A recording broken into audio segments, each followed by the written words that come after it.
In December 1938, two chemists ran an experiment and got a result that made no sense. That confusing, unexpected result is the reason nuclear weapons exist today. Their names were Otto Hahn and Fritz Strassmann, working in a laboratory in Berlin. They weren't trying to build anything. They were doing basic nuclear chemistry, bombarding uranium with neutrons to see what new elements might form, the kind of careful, incremental research that fills most of actual science and rarely makes headlines. When they analyzed the results, they found something that shouldn't have been possible according to the physics everyone accepted at the time. The uranium hadn't just changed slightly, it had split into much lighter elements, specifically barium, an element roughly half the atomic weight of uranium. That wasn't supposed to happen. Nothing in known nuclear physics predicted an atom splitting apart that dramatically from a simple neutron bombardment. Hahn was confused enough that he wrote to a former colleague and close collaborator, a physicist named Lise Meitner, describing what he'd found and essentially asking her to help him understand it because he genuinely didn't know what he was looking at. Here's where the story becomes as much about circumstance as it is about physics. Meitner was Jewish, and by late 1938 she had already been forced to flee Nazi Germany, escaping to Sweden just months earlier as the political situation for Jewish scientists in Germany became genuinely life-threatening. She received Hahn's letter in exile, working with far fewer resources than she'd had in Berlin, alongside her nephew, physicist Otto Frisch. Together, over a walk in the snow near Frisch's own research post in Denmark, according to accounts from both of them afterward, they worked through the physics and realized what Hahn and Strassmann had actually done. The uranium nucleus hadn't simply changed. It had split roughly in half, releasing an enormous amount of energy in the process. Meitner and Frisch gave this process a name borrowed from biology, since a cell splitting in two was the closest existing concept they had. They called it nuclear fission. This is worth sitting with for a moment because it's not a footnote. The person who correctly explained one of the most consequential discoveries in the history of physics did so in exile, having fled her home country because of exactly the kind of ideology that would later drive the geopolitical urgency behind building the weapon that discovery eventually made possible. Meitner herself later refused to work on weapons development at all and remained clear for the rest of her life that she wanted nothing to do with turning the discovery into a bomb. What happened next to Meitner's role in this story is itself worth understanding, because it reveals something uncomfortable about how credit and recognition actually worked, even in a case this consequential. In 1944, Otto Hahn alone was awarded the Nobel Prize in chemistry, specifically for the discovery of nuclear fission. Meitner, whose theoretical explanation was what actually made sense of Hahn and Strassmann's experimental result in the first place, without which the discovery would have remained a confusing anomaly rather than an understood phenomenon, received no share of that prize. Historians examining the Nobel Committee's records afterward have generally concluded this was a significant and specific oversight, shaped by a combination of factors, including the difficulty of judging theoretical contributions occurring across national lines during wartime, and many have argued the plain fact that Meitner was a Jewish woman working in exile, at a moment when both of those facts worked against her, being taken as seriously as her male, non-exiled colleague back in Berlin. Meitner continued her scientific career for decades afterward, and eventually received substantial recognition in other forms, including having a chemical element, meitnerium, named after her. But the specific injustice of the 1944 Nobel decision remains, to this day, one of the most frequently cited examples of overlooked scientific contribution in the entire history of the prize. So why did a discovery about basic nuclear physics turn into a weapons program within a few short years? The answer isn't really about the science accelerating. The science was, relatively speaking, well understood within a couple of years of the initial discovery. The answer is almost entirely about timing and fear. Nuclear fission was discovered in December 1938.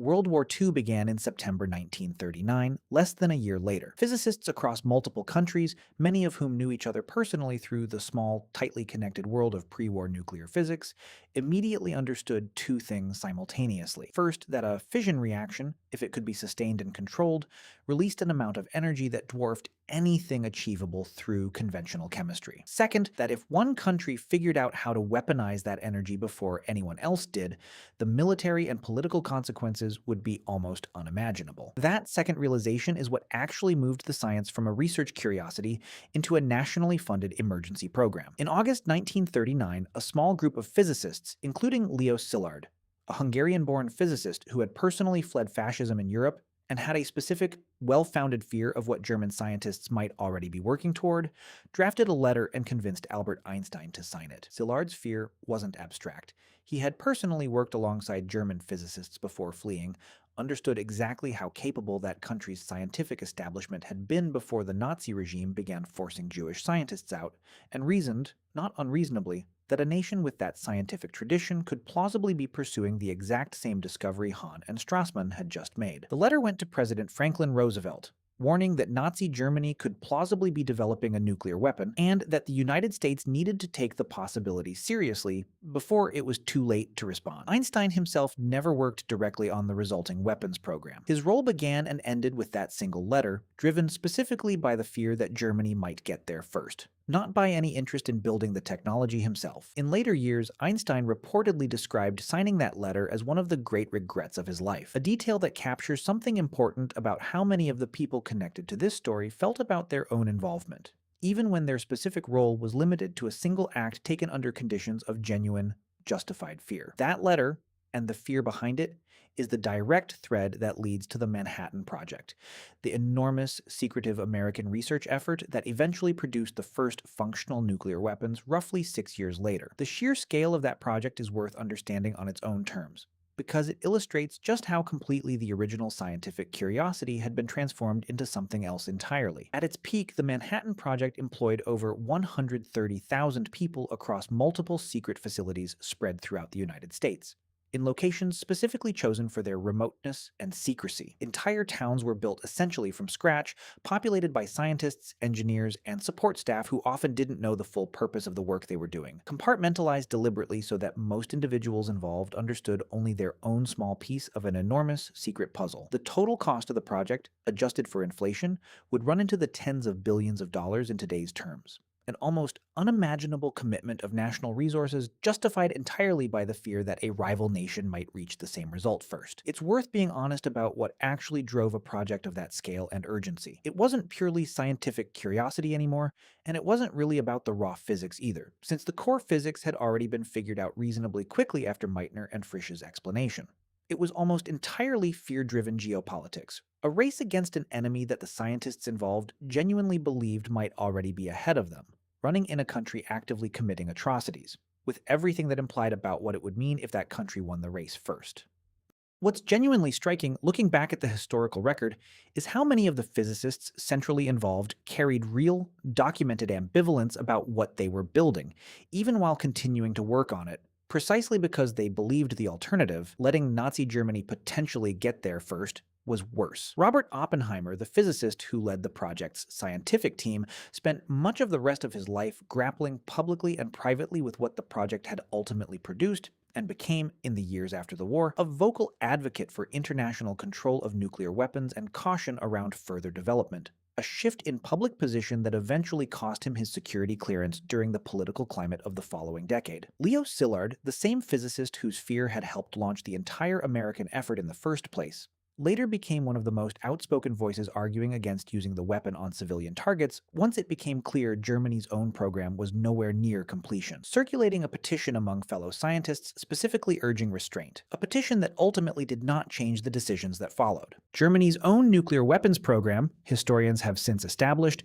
was considerably less advanced than American intelligence feared at the time, hampered by resource shortages, strategic miscalculations, and, ironically, the fact that a significant portion of Germany's own top physicists, Meitner very much included, were Jewish scientists who had already fled the country years earlier, taking exactly the kind of expertise Germany would have needed with them when they left. In a very real sense, the specific persecution that drove Meitner and other Jewish scientists out of Germany in the first place directly undermined the very German weapons program that American scientists were racing so urgently to beat, a genuinely bitter irony that historians have noted repeatedly when examining exactly how the two competing programs actually compared once the war ended and the full records became available. This is the part of the story that tends to get lost when nuclear weapons are discussed purely as a technical achievement. The entire chain of events, from a confusing chemistry result in a Berlin lab, to a physicist explaining it correctly while in exile from the regime that would later be racing to weaponize it, to a warning letter driven by justified fear of that same regime, to an enormous secret program racing against an adversary that turned out to be less capable than anyone realized at the time,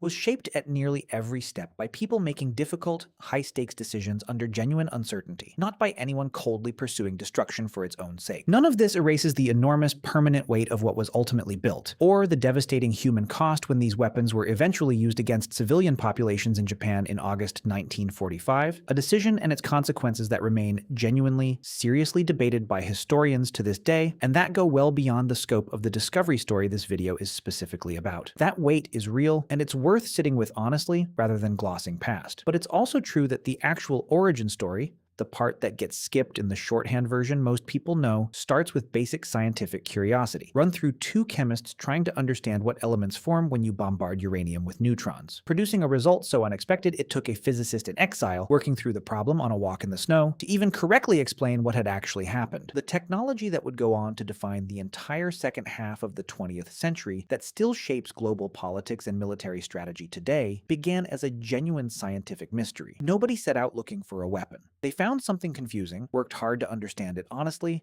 and only afterward, under the specific pressure of a war against a genuinely existential threat, did that understanding get pointed toward a purpose nobody involved in the original discovery had ever intended. Lise Meitner spent the rest of her life making sure people understood that distinction clearly, declining every opportunity to participate in weapons work herself, and living long enough to watch the world grapple imperfectly and often painfully with exactly what her walk in the snow had ultimately set in motion.